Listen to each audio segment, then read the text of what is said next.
చెప్పేస్తా అంటూ తన నెక్స్ట్ సినిమా అనౌన్స్ చేసేశాడు అనిల్ రావిపూడి. ఈసారి కూడా మల్టీ స్టారర్ ఫిల్మ్ లోడ్ చేస్తున్నాడు. 2027 సంక్రాంతిని టార్గెట్ చేస్తున్న ఈ మూవీకి టైటిల్ ఫిక్స్ అయిందా? నందమూరి కళ్యాణ్ రామ్ పట్ల అనిల్ గ్రాటిట్యూడ్ చూపించబోతున్నాడా? బాబాయ్ కన్నా ముందు అబ్బాయితో వెంకీ వర్క్ చేస్తున్నాడా? టాలీవుడ్ సక్సెస్ఫుల్ డైరెక్టర్ అనిల్ రావిపూడి చెప్పినట్లుగానే కొత్త మూవీ అనౌన్స్ చేశాడు. మనశంకర వరప్రసాద్ గారితో తెలుగు చిత్ర పరిశ్రమకు బిగ్గెస్ట్ బ్లాక్ బస్టర్ ఇచ్చిన అనిల్ మరోసారి మల్టీ స్టారర్ మూవీతోనే రాబోతున్నాడు. అందులోనూ సంక్రాంతి సెంటిమెంట్ రిపీట్ చేస్తున్నాడు. F2, F3 మనశంకర్ వరప్రసాద్ గారితో మెగా దగ్గుబాటి హీరోలను కలిపిన star director next Daggubati Nandamuri హీరోలతో 2027 సంక్రాంతిని టార్గెట్ చేస్తున్నాడు. వెంకటేష్తో అనిల్కు ఇది 5th కొలాబరేషన్ కాగా కళ్యాణ్ రామ్తో ఇది 2nd ఫిల్మ్.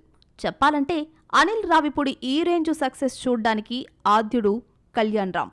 పటాస్తో అతడికి ఓ ఛాన్స్ ఇవ్వడంతో తానేంటో ప్రూవ్ చేసుకున్నాడు అనిల్. ఈరోజు ఫెయిల్యూర్ లేని డైరెక్టర్గా మారాడు. ఈ విషయాన్ని అనిల్ కూడా మర్చిపోలేదు. అందుకే వరుస ఫ్లాప్స్లో ఉన్న కళ్యాణ్ రామ్ను గట్టెక్కించి తన గ్రాటిట్యూడ్ చెల్లించేందుకు ఈ చిరు ప్రయత్నం చేస్తున్నట్లున్నాడు.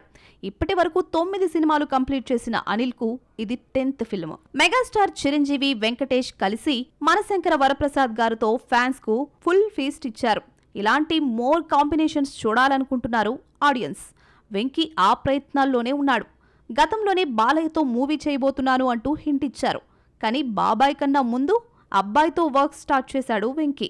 ఇది ఇలా ఉంటే ఈ ప్రాజెక్ట్కు పండుగ బొమ్మ అనే టైటిల్తో అనిల్ స్క్రిప్ట్ రెడీ చేశాడని బజ్. మొత్తానికి రిస్క్కు దూరంగా తన జోన్ పరిధిలో మూవీ చేస్తూ సంక్రాంతికి సినిమాలను దించుతూ సేఫ్ గేమర్లా మారాడు అనిల్ రావిపూడి.